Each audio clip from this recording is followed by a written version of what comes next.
వచ్చినప్పుడు అది ఎందుకు చేయలేదని మళ్ళీ ఆఫీసర్ల మీద కూడా చర్య తీసుకుంటారుగా. అట్లాంటి కథ నడుస్తుంది రేపు పొద్దున. లేదా ప్రైవేట్ కేసులు వేస్తాడు అతను. అందుకని ఇప్పుడు ఎందుకు అంతమంది అధికారులు దాదాపుగా ఒక చోట 7 ఒక చోట 6 ఏమో సస్పెండ్ అయ్యారు పోలీసులు. ఎందుకు ఇతను నేను భోజనం చేస్తానన్నాడు. వాస్తవంగా భోజనం పెట్టాల్సిందే, పోలీసులే పెట్టాలి. బిర్యానీ దగ్గర తిందామండి, డబ్బులు మా వాళ్ళు ఇస్తారులే అంటే కానీ అంటారు. దాన్ని పెద్ద రచ్చ చేసి చూపించారు. ఇప్పుడు విజయవాడ నుంచి రాజమండ్రికి వెళ్ళేటప్పుడు భోజనం పెట్టకుండా తీసుకెళ్తారా నిందితుడిని? మనం కోర్టుల దగ్గర చూస్తుంటాం ఎన్నోసార్లు పట్టుకెళ్ళేటప్పుడు. అక్కడ కాకపోతే చేతులకు బేడీలతోనే కూర్చోబెడతారు, లేదా బేడీలు లేకుండా కూడా తీసుకుని వెళ్తారు.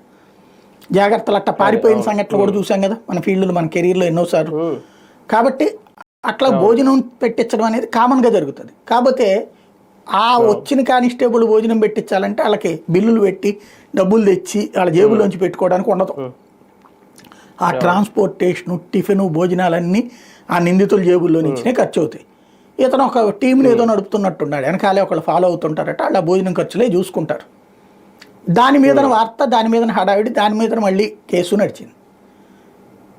వాళ్ళని సస్పెండ్ చేశారు. అయినా కూడా వాళ్ళు ఎందుకు పెట్టించినట్టు, లేదా అయినా కూడా వాళ్ళు ఎందుకని అతనికి జైల్లో స్టేషన్లో కూర్చోబెట్టినట్టు అంటే అక్కడ కులం వస్తుంది సమస్య. అతన్ని ఏదన్నా కాదన్నారు అనుకోండి, ఎందుకంటే నువ్వు కుల వివక్ష చూపెట్టావంటాడు రేపు.